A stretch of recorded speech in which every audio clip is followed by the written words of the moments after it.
to the Prophecy Club. I'm going to do a series of broadcasts talking about oil in Israel.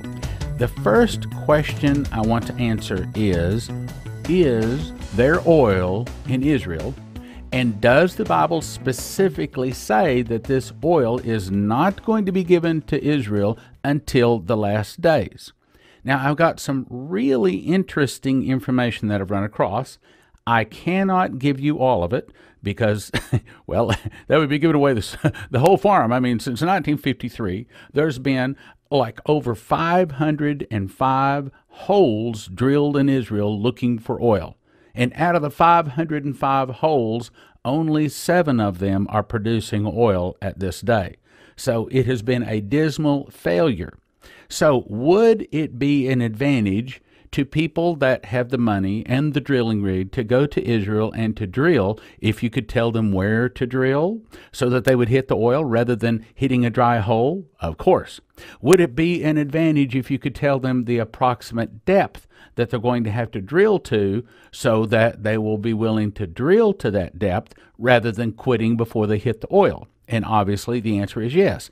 And the first obvious answer is, well, if the Bible does prophesy oil in Israel, and that's the first thing we're going to get into answering here, and if it does, then why haven't they found the massive amount of oil in Israel? And the answer is simple.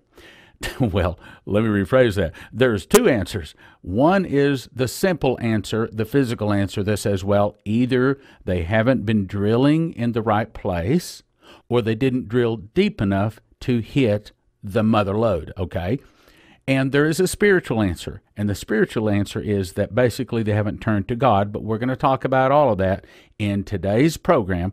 Our question for today is, now seriously, does the Bible say that there is massive amounts of oil in Israel, and does the Bible tell us when it's going to be discovered? Now, I'm a real believer in King James. I believe that it is the inerrant Word of God. But I also believe that, well, how could someone back in 1611 possibly understand, when they didn't even know that there was crude oil in the earth, that crude oil comes under pressure and that it is compressed, and they didn't know that it squirts up out of the earth? How could they possibly begin to understand what God was saying? Now, the actual words of God in the Hebrew or the Greek, they contain all of the information. And we know that Hebrew, for example, each letter is a symbol meaning something. In other words, like one letter is a picture of a house, and it means a house. So that means each Hebrew word is a series of pictures, which is really a sentence. So in Hebrew, every word is actually a sentence. Every sentence is a paragraph, and every paragraph is actually a chapter. So there's a whole lot more in Hebrew than there is in English. Now, for example, if I say, what does the letter A mean? We look back at each other and say, what are you talking about? A doesn't have any meaning. It has a sound. What does B mean? I don't know what you're talking about. B doesn't have a meaning. What does C mean? You know, they don't mean anything. They have a sound to them, and you put the sounds together, and then it makes a word, and the word means something. But you see, in Hebrew, each letter has a meaning. So within that word, there's actually a sentence, and so you got to look really, really deep. Now, here's what I've done. In my verse search, my Bible program, I pulled up an example verse here because I think I've found something very deep in the Hebrew, and I want to communicate that to you. But if I just go to reading these verses, you'll say, and who are you?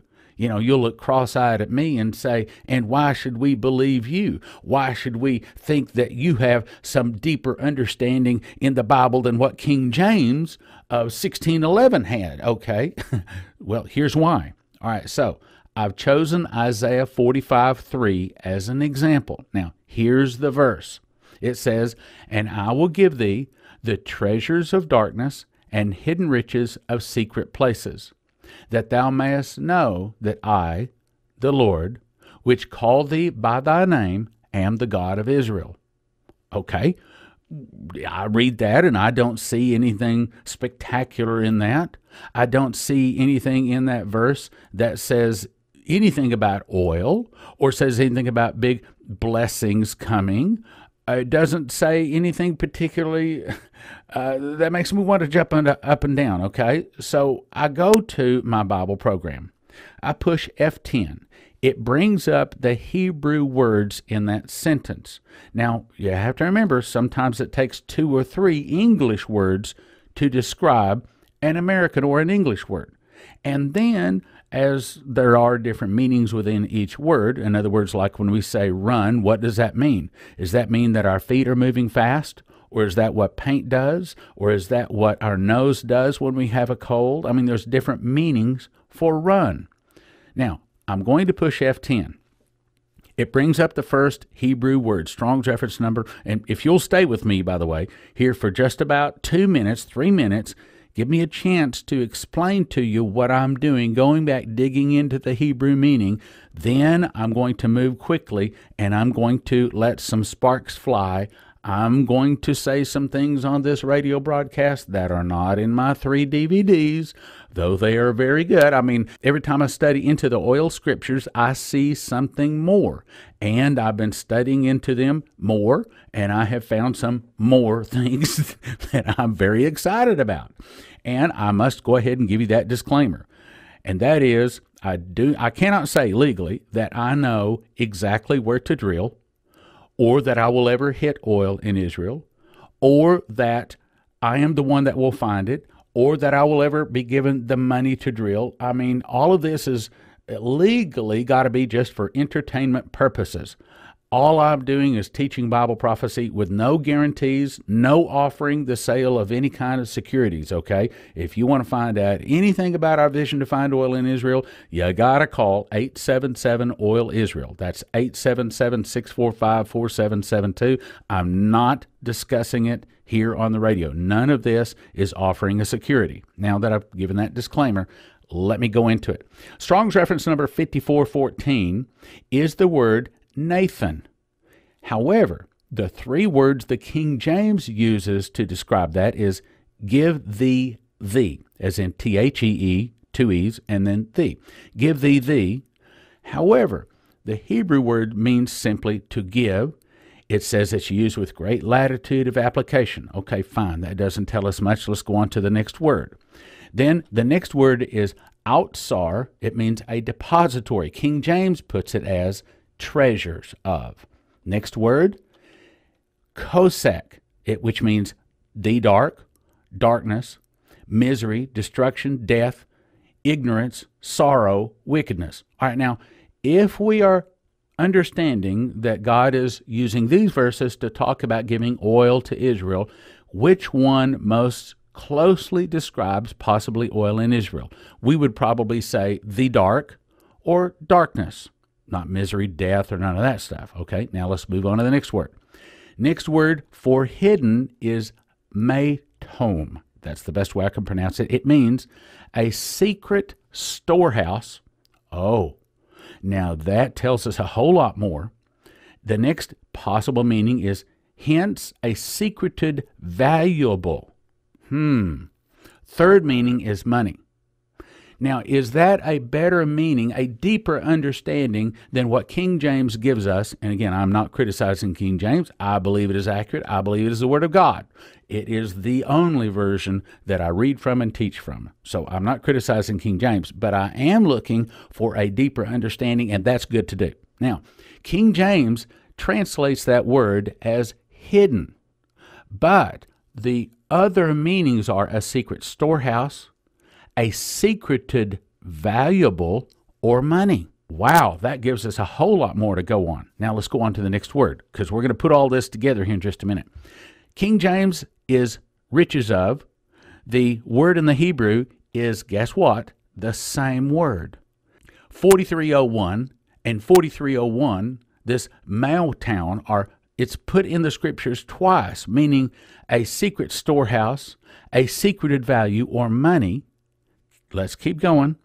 Next word, 4565, it's translated in King James as secret places that thou mayest. But the word in the Hebrew is miktar, and it means a concealer or a covert. Now let's go on. I know it's listening to the radio, it's a little hard to understand, but stick with me. There's gonna be sparks fly here in just a second, okay? Next says, know that I, thee, and the word is yada, means to know, as in like Adam yada, or he knew his wife and she conceived. In other words, this is something that is very intimate, very close. It goes on to say some of the other possible interpretations are uses great variety of senses, a euphemism, an observation, care, recognition, instruction, designation, punishment. Stay with me. This is going to make sense in just a second, okay? The next word is Jehovah. Okay, well, we know who that is. That's the Lord. Okay, that's God. Next word is call thee by thy, and the Hebrew word garah is to call out, address by name. Hang on, only two more of them, okay? The next one is name, am thee. Optional Hebrew interpretations for the word Shem is also an appellation as a mark or a memorial. Now, there we go. That's important. A memorial of individuality, of honor, authority, or character. See, King James says just name am thee, but a memorial, well, that's more than just a name. This is going to make sense in just a second. Stay with me here. Next word is Elohim. Okay, we know that as God. That's easy, okay? The next word is Israel. Okay, we know who Israel is. Now, if we put all of those words together, what does it sound like? The words directly from the interpretation sounds like to give, a depository, from the dark secret storehouse, doubled, concealed, known by God, to call out, memorial, God, Israel. Now, that's the way it is in the Hebrew. You understand that? Let me read that again. To give a depository from the dark secret storehouse, doubled, concealed, known by God, to call out, memorial, God, Israel. However, let me put in the words so that in other words, sometimes in English we say, I'm going to go to town. But in other languages, like Hebrew, they say, town, I'm going to go. All right, they put the noun before the verb. So I'm going to move things around so that it makes sense in English, but I'm going to be careful not to change the meaning. Here's what it says.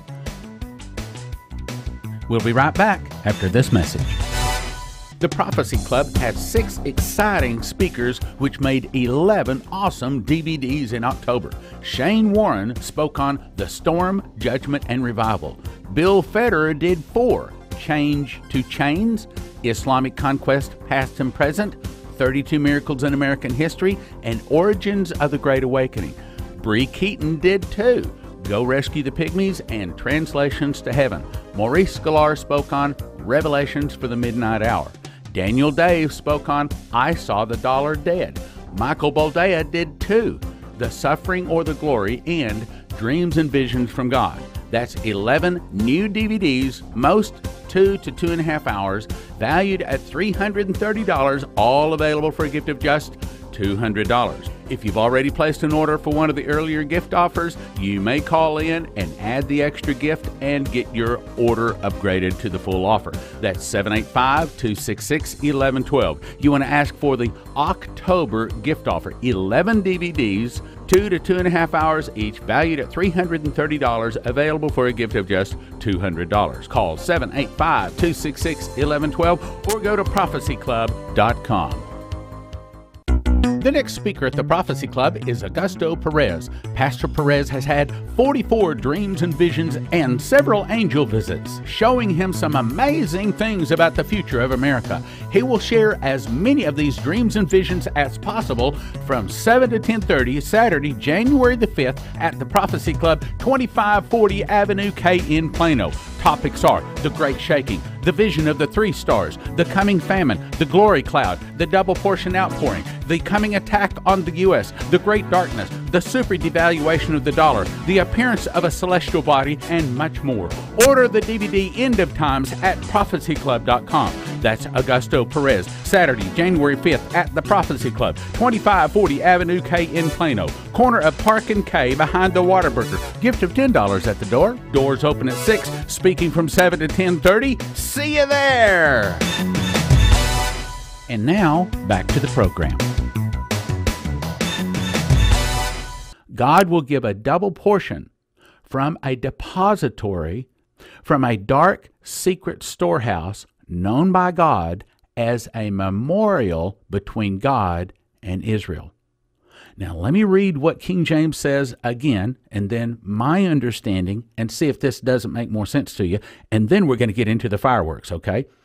Isaiah 45, verse 3, King James, I will give thee the treasures of darkness and hidden riches of secret places, that thou mayest know that I, the Lord, which called thee by thy name, am the God of Israel. Now, listen and see if my understanding doesn't make more sense in light of this is going to be one of the greatest financial gifts that God has ever given to any nation, even Israel. God will give a double portion from a depository, from a dark, secret storehouse, known by God as a memorial between God and Israel. See, the reason that makes more sense is it's a double portion. Why is double portion important? You see, when Isaac came in, he was given the double portion blessing because, well, the double portion blessing is supposed to be given to the firstborn, but he got the firstborn blessing. So it's very important to have that word double portion, and that's what was in the scripture. Remember, I talked about it had the word in there twice. It's a double portion, you see. Now, King James didn't pick that up. They didn't understand that part. But we understand that Isaac was given the double portion, whereas Esau was only given the single portion. Okay? God will give a double portion from a depository. Now, in those days, they didn't know that there was oil down deep in the earth. They didn't know that it was pressurized. And by the way, they didn't understand that it came from a dark, secret place, a storehouse. In other words, where it's stored way down deep, you see. And they didn't understand that it's a memorial between God and Israel. In other words, God is saying that I am giving this oil to you, Israel, as a memorial, meaning something for you to remember our covenant. Remember at the base of Mount Sinai? You remember when God spoke audibly and scared everybody? So bad they said, oh, Moses, you don't let God talk to us anymore. You have him talk to you, and then you tell us and we'll believe you. I mean, to hear the real voice of God Almighty that will put the whole top of Mount Sinai on flame as a smoke, okay, so to hear him speak, it scared them to death. What God is saying, I'm going to give Israel a double portion, meaning that Israel will have a minimum of twice the amount of oil as does the Arabs, i.e. Esau. A double portion from a depository down deep in the earth, you see, from a dark, secret storehouse. It's stored down there, waiting until God releases it. And it says it's known by God. No one even knows exactly how deep oil is made. It's continually made from a rotation, a byproduct of the rotation of the earth. As a memorial saying, I'm giving this to you, Israel, not because you've stopped sinning, repented, received my son's blood, died on the cross. Not because of any of that. I'm giving you this because I promised I would give this to you when I spoke to Moses in Exodus 3:8 when I said, remember Moses is standing in front of the burning bush. God says, get you up. I'm going to send you into a land that flows with milk and honey. All right, that is the promise. We're going to talk about that. So, just in this one verse, you read King James, you don't get much. Listen. I will give thee the treasures of darkness. Okay, we can understand that's oil. Okay, darkness, oil is black. Okay, we got that. Of hidden riches, of secret places. You know, that could be in somebody's drawer, okay? That could be in someone's, hidden behind a picture in someone's house or something. that thou mayest know that I, the Lord, which called thee by thy name, am the God of Israel. God is giving them the oil because he wants them to know that he is their God. I understand, okay? It sort of hit it, but does it not make more sense this way? God will give a double portion from a depository, from a dark secret storehouse known by God as a memorial between God and Israel. Now, I use that one verse because if I go through every one of the Hebrew words, translating them into English and trying to explain to you, then I'm going to leave everybody in Radio Land behind because it will get just too boring. But now I want to jump to the sparks. I'm going to, at least for a few verses, I'll read the King James, okay, because I want you to understand I'm not trying to change what King James said. I'm trying to help you to better understand what God spoke through the Hebrew to us today. Well, why do you say that this is for us today? There's several places in here. I'm going to read it, and it shows you it's talking about the last days. In other words, this is a message directly to Israel, and I believe also those people that are covenanted with God. That's us Christians, okay? And it's designed and supposed to be understood by those people in the last days. In other words, you folks, this is a blessing God is speaking to you if you have eyes to see and ears to hear. Now, I'll do King James, then my version for a couple of verses, but then here shortly I'm going to have to just get to just reading the verse. Oh my goodness, I can't believe time has gone so much. Well, all right, let's continue. Genesis 49:22. Joseph is a fruitful bough, even a fruitful bough by a well, whose branches run over the wall. What does that mean? A fruitful bough? What's a fruitful bough? What is a bough? What does it mean, branches run over the wall? Okay, here's the way I interpret that. Within Joseph will be two fruitful nations that will gush over a wall. You see, the word bow means nation. It's repeated twice. Now, King James says Joseph is a fruitful bow, even a fruitful bow. It repeats it twice, okay? But again, you have to understand it's going back to that covenant where Isaac got the double blessing. Within Joseph will be two fruitful nations. What are the nations? Well, the northern kingdom there of Israel and the southern kingdom of Judah. That's what he's talking about, okay? And it's saying that it will gush over a wall, as in the oil will gush up and cause Israel to grow beyond her borders. And we believe that the oil is going to be used to build up Israel's military, where she will be victorious in World War III. She's going to get back all her land from the Euphrates all the way over to the Nile. That includes about a third of Egypt and, about half to three-fourths of Iraq. And there's good reason to think it'll include all of Saudi Arabia. Okay, now let's continue. I'm running out of time here. Genesis 49:23. The archers have sorely grieved him and shot at him and hated him. Not a whole lot there, not a whole lot in my interpretation too, but we're wading through this to get to the next spark here, okay? Owners have been angry and shot and attacked him. Verse 24. But his bow abode in strength, and the arms of his hands were made strong by the hands of the mighty God of Jacob. From thence is the shepherd, the stone of Israel, parenthesis. Now, I put it this way. See if this makes more sense. His military will be victorious. His arm and hand will be made powerful by the God of Jacob, their shepherd, the stone of Israel. Now, doesn't that make more sense? You see, because Jesus is the stone of Israel. Jesus is the chief cornerstone. He is the stone that the builders rejected. He is the stone in Daniel chapter 2 that smote the image on the feet and broke all of the other kingdoms. The whole point of Daniel chapter 2 is to tell you that Jesus returns in a time when you see the final world government where they have divided the continents into 10 global regions, part of iron, part of clay. In the day you see 10 global regions is when Jesus is returning.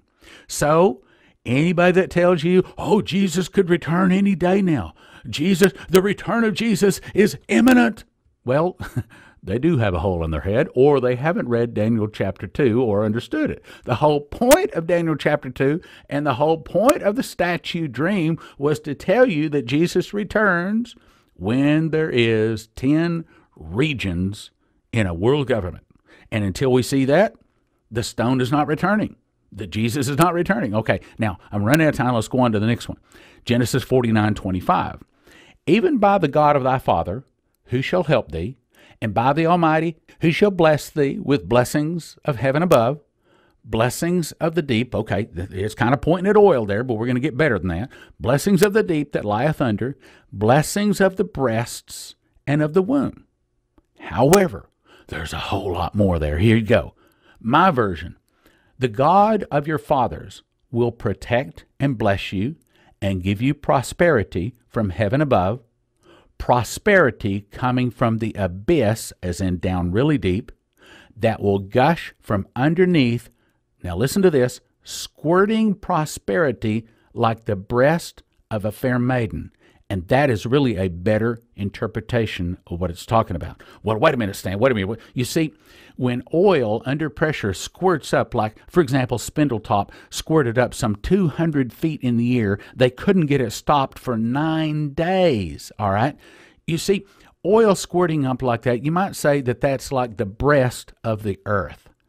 All right, a breast, aside from their beauty and all that sort of stuff, there is a functional use to them. And that functional use is to feed the child. In this case, this is the breast of the earth feeding Israel and making Israel wealthy, brothers and sisters. Isn't that awesome? All right, well, unfortunately, we've run out of time. I'm going to continue this in the next broadcast. I've got 3 DVDs out, Prophecies of Oil in Israel, More Prophecies of Oil in Israel, and Asher's Secret Prophecies of Oil in Israel. All available at your Prophecy Club by calling 785-266-1112. And they're all valued at $90. I'm going to make them all available to you today for just a gift of $40. 785-266-1112. And if you want information about our vision to find oil in Israel, call 877-645-4772. That's 877-OIL-ISRAEL. 877-645-4772 or 877-OIL-ISRAEL. They'll send you out a packet. Thank you for listening. Thank you for your prayers and your gifts of support. God bless. Now from the Prophecy Club, some exciting opportunities for you.